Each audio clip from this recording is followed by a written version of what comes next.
Okay, today I'm going to be talking about some language arts curriculum, some grammar, but it all started with me cleaning out my garage because we are actually on our 16th year of homeschooling and I have graduated too, and I have been trying to share with you curriculum past and present. And during that clean out, yes, I found some more curriculum, so I thought it might be beneficial to share what I found with you.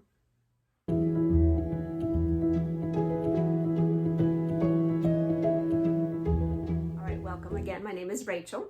I do have 4 boys. I've graduated 2. This school year I have a 6th grader and 11th grader, and I do enjoy sharing our homeschool journey with you. If you like homeschool content, it would encourage me so much if you liked this video, and if you haven't subscribed, go ahead and do that. All right, I have some language arts that I have discovered, and I want to share them with you just to give you an idea of where I've been and what we've done with my boys over the years. Some of these, actually, I have some from 2nd grade. I have one from 4th grade. And I have shared language arts with you and how we have done it. I have a video. I'll link it below. But I also have specific videos about specific reviews for curriculum, like Shirley English and Winston Grammar. And those 2 I've used with all my boys. So I have a couple that I want to share with you that I have tried and just my thoughts on those when we use them. So I am backing up down memory lane a little bit. So I am going to do my best, but after looking at it, I am remembering reasons and whys. So I am going to start out actually with one that I pulled out from a 4th grade curriculum, and it has my 3rd son's name in it. It's actually BJU Press. And I think I've mentioned this in my videos that we have used BJU here and there over the years. And the reason for that was because just the season this mama was in. I found out when my oldest was like in 5th grade that halfway through the year, like December into January, they did this deal, like $99 for the video, and you just had to buy the book. So that year I actually had a baby and my iron was low. It really was such a blessing. We actually only used it for history and science, but then I started looking at it in the years after that about grammar, and I know I used it for my 2 middle boys, so my 2nd and my 3rd, and this would have been my 3rd. Now, I did not use it every year. It was just those seasons that I really needed some extra help, and just knowing that I was being consistent with them. In my independent video, I mentioned how independent my first one was and how not so independent my 2nd one was. So there was a lot of me having to sit with him and help them through things. And there's a season where I'm just feeling like my 3rd one is getting left behind. And this was probably that season when I picked this up to make sure that he was doing some grammar. We actually did the videos that year and he watched them, and I know my youngest, who would have been 9, my youngest would have been like 4. So I'm sure he enjoyed watching them also because the videos are good and this is a good curriculum. Tell you the truth, I actually even crossed my mind about doing it for my 6th grader this school year, but I just couldn't wrap my mind around the cost of it because it is costly if you start from the beginning of the year, and I don't think they do this special anymore. But if you can afford it and you need a little extra help during that season, it is worth it. So it is very good. Lots of grammar concepts, easy to understand. Now, I do want to answer a quick, probably question that might arise in some people's minds. What about Abeka? Now, my youngest went to school his first year, kindergarten, and used Abeka. And like I said, he's my easygoing, read quickly, caught on quickly, and worked independently on his own quickly. And they did use Abeka in the school. So when I brought him home to homeschool him, the next 2 years, he did use Abeka. And it went okay. They changed their language arts, actually, I don't know if it's 3rd or 4th grade. I want to say that I tried Abeka in 4th grade for him because we switched out, and I'll tell you what we used because I pulled that out too, going down memory lane here, pulling out things as I clean out the garage. But think it was 4th grade. I think they changed them to where they're like language A, B, and C. If you use Abeka or you've looked at it, let me know. I think that's correct. And we were both just lost. But you have to remember, we went from very like basic phonics in 1st and 2nd grade with Abeka, and then we went to Shirley English, grade 3, and we were very strict on following the curriculum that year. And he had his, like he could totally break down a whole sentence. So it just, for some reason, for both of us, it just made it so confusing after that to try to go back and work on Abeka. Also, I want to point out here that I went to a Christian school and I never did so well in language arts. I don't know. Maybe I really never understood their process and the way they explain it. So we let it go, but honesty here, because I was pulling out books that we used. I did use it again later for my 3rd one. He gets to try these in 8th grade. Now, I've mentioned, I know, but it's probably only been in like one video, but I tried it because, again, I was afraid he was getting a little left behind in things. I'm doing my best with him and trying to keep up with my 2nd one, who's now in high school, but I wanted to be sure that he was prepared for the grammar I had planned for him in high school. And he did fine. He did actually well with this, but I will tell you, he did the videos. But he only did the grammar, some of the spelling and vocabulary, and some of the literature.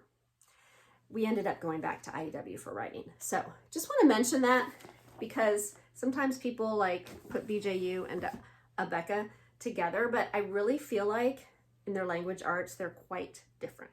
Okay, I do want to show you just a couple more things. One was something I used for my youngest, which is now in 6th grade, but this is for 2nd grade. We used the master books, their language, living language. I can't remember what it's called, but I'll post a picture right here. And on here it says language level 2. And I don't have the book because I tore the pages out. We actually didn't finish it, and I felt like when I was doing it, there was some good things to it. Let me mention the good things. He really enjoyed the stories that were in the book. He was fine with the writing and filling in things. He was fine with all that. But for the spelling part, we did not do the spelling. We had our own spelling program that we had been using from the beginning. I just continued with that. Their spelling was more of a memorization. I seen this one sheet in there and it talked about sight words. Read the following words to your teacher. So I think they wanted you to read it. I'm not sure if you had to spell them, but to me, like always, around, green, upon, and then there's a whole list on the back, and words like sit, just words that to me, I'm not sure why they had to be sort of memorized, and that's what they actually mentioned. So I'm not sure about that. But a lot of things I felt like I was trying to, you know, like he had to learn the months and the days of the week, and I would cut those into syllables, and to me there's always a way to spell them when you do that, and it was more of a memorization thing. But he really did enjoy the stories and the extra writing. There was some poems, and he learned a little bit about that and enjoyed coming up with his own. I read some reviews, if you don't like to do a lot of writing, that this would be good. But I think because of the spelling and the way we had already, or I had already learned grammar, it was just more like extra seat work for him, not really making a huge difference. But let me tell you this. If it really depends on where your child is at. He was, I don't want to say he was advanced, he was probably just an average student. So this might be a little bit below grade level. Like he probably would have done fine with this in 1st grade now that I look at the words and that kind of thing. So that might be something to keep in mind. And for my 2nd son who had ADHD tendencies and had a hard time writing, I talked about that in some videos. I really think he had dysgraphia. He was never tested for anything, but he probably would have done fine with something like this. He was my late reader too. Like this for second grade, this probably would have been even a little bit challenging for him. So I do want to mention that because each child is different and this may work for yours and where they're at. I didn't know about this. When my second son, who is now 19, was in second grade, I just didn't even know about master books or if they had that available. So, but I did want to mention that we have used it and have tried it. Also, another thing that I picked up was learning language arts through literature. And I just want to mention this because I did use this with the one I was just talking about that struggled, and with writing and spelling. He was a late reader. He was probably 8 or 9 when he really started taking off with books himself. But I picked up this particular book, which is more of a 6th grade level, used. I didn't realize it was the teacher's guide. But I did print off the first lesson because if you do want to look them up, you can print off the first week of the teacher's guide and the first week of the student. And I let my son do that. So when my one that struggled with ADHD and didn't like writing, he actually did pretty good with this. They teach a lot about, they take literature and you copy it, and then you take your spelling words from that. They do suggest what spelling words you could pick, but you really could do your own because you know your child and what they need to work on. In this particular lesson, they're talking about prefixes and their meanings, and you actually write a prefix down and what spelling words it could work with. They also want you to take your spelling words and write down some synonyms and antonyms. It's really a lot about just, which I think is good for writing. Then they give you basic words, like an example of an easy sentence, like they run fast. Well, what other words could you use besides run? And this is just lesson 1. So it's all going to be different throughout, and it would give you a list in front of the guide if you wanted to look them up. I'll link the site below. They are actually from, let's see, I want to make sure I say it right, Common Sense Press. So I did want to mention, and we didn't use the tan book. I was looking at the schedule up front for what grade, and they do have you read, I think there's 4 books usually a school year that you read and can do like a literature or a book report. I'm not sure how it works. But so in the front, it does say grammar, vocabulary, spelling, reading skills, creative writing, which I can totally see how that would work. Research and high order reasoning for this tan book is what is written on the front. And I think most of them would be like that. But I am thinking he used it like in 4th or 5th grade, so it would have been an orange or purple book. But I did want to mention that this is something I sort of always liked the idea of, but we are more, I should say, I am more of like, let's just break down the sentence to subject and verb and label it and be done. And then we have really enjoyed IEW for writing. So that is sort of what we fell into that works. But obviously I have tried different things over the years as we sort of got to the point of what we knew really in the end what would work. So I hope that was helpful in sharing some of these options with you. All right, there are some of the things that I used when my boys were younger. And it was just a different story when I had 3 that were really close together and just trying, and one was struggling, just trying to find what would work for him to keep him moving forward. So I did try a few different things. And then obviously for my last one, you know, something fun came out, master books with their language arts, and I thought I would try it. Now I am glad I still was using the Spell to Write and Read. I think that really helped. He really is one of my better spellers. Now they've all used the same program. So keep that in mind. I hope mamas don't get discouraged when one is advancing in one area and the other one just is not getting it. And you wonder, will they ever? That each child is different. And sometimes, look at me, I'm talking. I've got to face the fact they're not all going to be the same. But they do have other strengths that shine. And that's what we need to encourage them in. And in their weaknesses, encourage them how that would be helpful if they worked on it a little bit to help this other area that they're doing so well in. For example, my son that was struggled with reading and writing and spelling. You know, he actually loved videography. He did some videoing. He had to speak. He had to write something up. Now, at that time, by that age, it was all on the typewriter and it was helping you. He does have good speaking techniques, speaking correctly and that type of thing.